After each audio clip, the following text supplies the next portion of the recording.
अक़वाम मुत्तहिदा की general assembly के इजलास के हवाले से, जो वैसे तो सितंबर के आखिरी हफ्ते में शुरू होना है, 22 सितंबर से इसकी तारीख जो है वो सामने आई है। लेकिन अगर इस इजलास की बात करें तो इसमें इस बार जो है वो काफ़ी इंपॉर्टेंट जो तजावीज़ हैं वो सामने आ रही हैं, जिनमें से एक तजवीज़ जिस पर न सिर्फ ये पाकिस्तान बल्कि दीगर तमाम जो ममालिक हैं, मुस्तकिल मेंबर्स हैं, उनको भी तशवीश है कि सलामती कौंसिल के मेंबर्स की तादाद में इजाफे की बात हो रही है और भारत को इसका मेंबर बनाने की बात हो रही है। भारत अपने तय कोशिश कर रहा है, अब वो इस कोशिश में किस हद तक कामयाब होगा और किस हद तक वो अपनी लॉबी करने में कामयाब होगा, इस पर हम बात करेंगे। हमारे साथ ब्रिगेडियर रिटायर्ड हारिस साहब मौजूद हैं। अस्सलाम वालेकुम ब्रिगेडियर साहब। वालेकुम अस्सलाम। ब्रिगेडियर साहब, मुस्तकिल मेंबर बनने की बातें कर रहा है भारत जो है वो अक़वाम मुत्तहिदा की जो सलामती कौंसिल है उसका। तो आप इस सारे मामले को कैसे देखते हैं? क्या ऐसा मुमकिन है?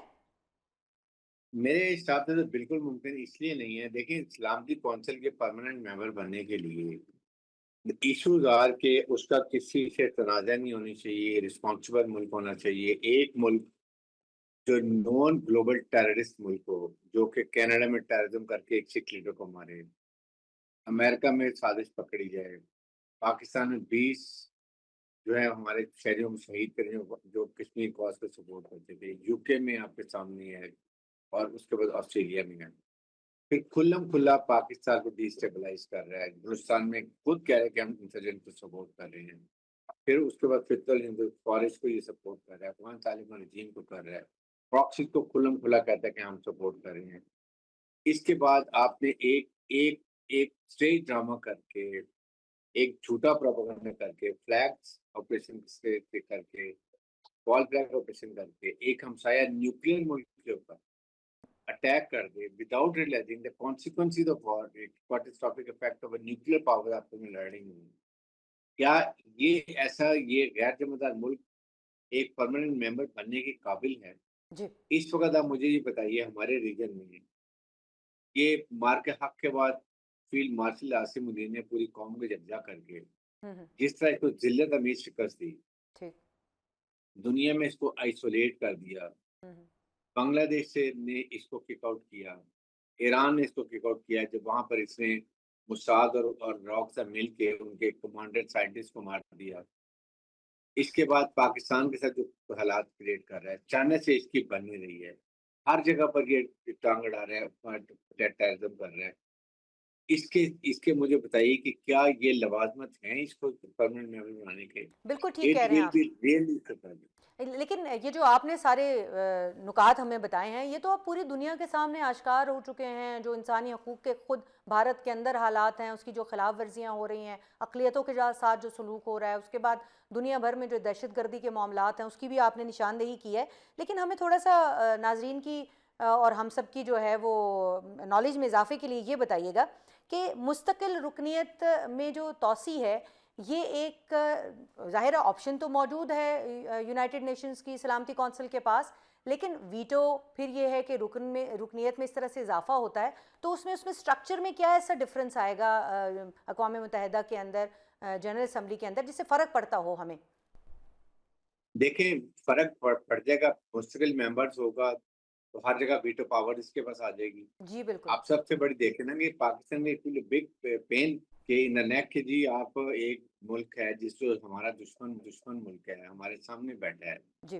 पूरे रीजन में आप मुझे बताएँ, चाइना, बांग्लादेश, ईरान, पाकिस्तान, मालदीव, श्रीलंका, हुँ, हुँ, हुँ। उसके बाद नेपाल, कोई मुल्क से इसके ताल्लुकात हैं, हर एक को बुली करता है ये। ये ऐसे मुल्क को जो गैर ज़िम्मेदार मुल्क को क्या उसको आप वीटो पावर दे सकते हैं? बिल्कुल। या तो वीटो पावर ही खत्म करें। देन दे शुड से कि ठीक है, परमानेंट मेंबर का फ़ायदा क्या है? मुझे बताएँ ना, परमानेंट मेंबर पर वो होते हैं जो रिस्पॉन्सिबल हो उस वक़्त थे जो न्यूक्लियर मुल्क थे। Even Germany is not permanent member.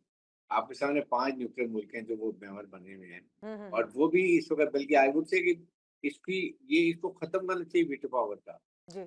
Veto power must be taken away from this permanent member. आपकी मेजॉरिटी 193 कंट्रीज़ जो मुल्क है, they should have a majority decision, जिसका डिसीजन हो वो होना चाहिए। आपके सामने इज़राइल में क्या हो रहा है? जो ज़ुल्म-बरबरीत कर रहा है, अमेरिका वीटो कर देता है। जी, जी, तो बिल्कुल। ये चीज़ें सोचने की बात है, इसलिए मैं बात करता हूँ कि इसको आप सलामती कौन सा रिडंडेंट तो हो चुकी है। आप बताइए, क्या अमेरिका ने वेनेज़ुएला में जाने के लिए उनके सदर की उसकी बीवी को उठा के ले आए, वहाँ पूरा ऑयल पे कब्जा कर लिया। Did they go through security council? No. बिल्कुल, डिड दे बिल्कुल। अटैक? आप गजा में जो गए, जो इसराइल ने हाल किया वहां पर, पूरी इंसानियत की तबाही कर दी। क्या उस इस्लामिक काउंसिल ने कुछ किया? नथिंग। ईरान के ऊपर हमला किया, क्या इस्लामिक काउंसिल ने प्रूव किया? नथिंग। इराक का हाल किया, उस वक़्त उन्होंने फॉर्मल अप्रूवल लिए। जी। अब तो ज़रूरत ही नहीं है, प्रेज़िडेंट ट्रम्प ने कहा जी मेरा ऑर्डर है, बट अगर आई से इज़राइल। हुँ, सो हुँ। इसको आप इम्प्रूव करें, बेहतर करें। आप 19 जो 19 में जो अरब लीग ऑफ नेशंस बनाई गई थी इसीलिए, हुँ, हुँ, फर्स्ट हुँ। वर्ल्ड वॉर के बाद, कि जी इन मुल्कों में जो मसाइल हैं, बजाय मुल्क के एक फिर एक जंग शुरू हो जाए, तो इसको अब तस्वीर करने के लिए वो रिडंडेंट हुई।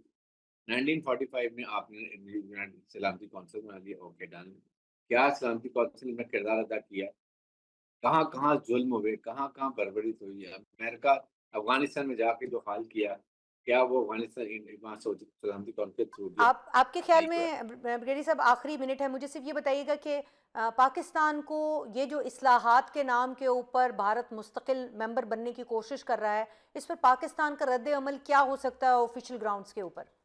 पाकिस्तान का रद्द-ए-अमल should be very strong, offensive and there should be no reservation and we should be तमाम इस्लामिक मुल्क को मिलके उसको अपोज़ करना चाहिए। ठीक। इंडिया बन गया तो पाकिस्तान के लिए बहुत नॉट ओनली और ममालिक के लिए प्रॉब्लम होगी। इंडिया मुसलमानों का भी दुश्मन है और पाकिस्तान को तो पाकिस्तान का दुश्मन है। ऐसा मुल्क जो एक मुल्क में डायरेक्ट डिस्टेबलाइजेशन कर रहा है, कश्मीरियों के साथ जुल्म कर रहा है, जी। अपनी ह्यूमन राइट्स के अंदर खालिस्तान के साथ क्या कर रहा है, मणिपुर के क्रिश्चियन के साथ क्या कर रहा है, ठीक है। आप नॉर्थ ईस्ट साइड पे एनसेलाइट मूवमेंट जो है वहां पर उन नागा मिजो सामित के साथ क्या कर रहा है, क्या वहां पर फिर अखंड भारत को लेके चल रहा है जहां ठीक हो। पर अकलियतों को राइट नहीं? क्या ऐसा मुल्क डिजर्व करता है? Pakistan should take out of the way stand to ensure कि ये किसी हालत में पड़ में नहीं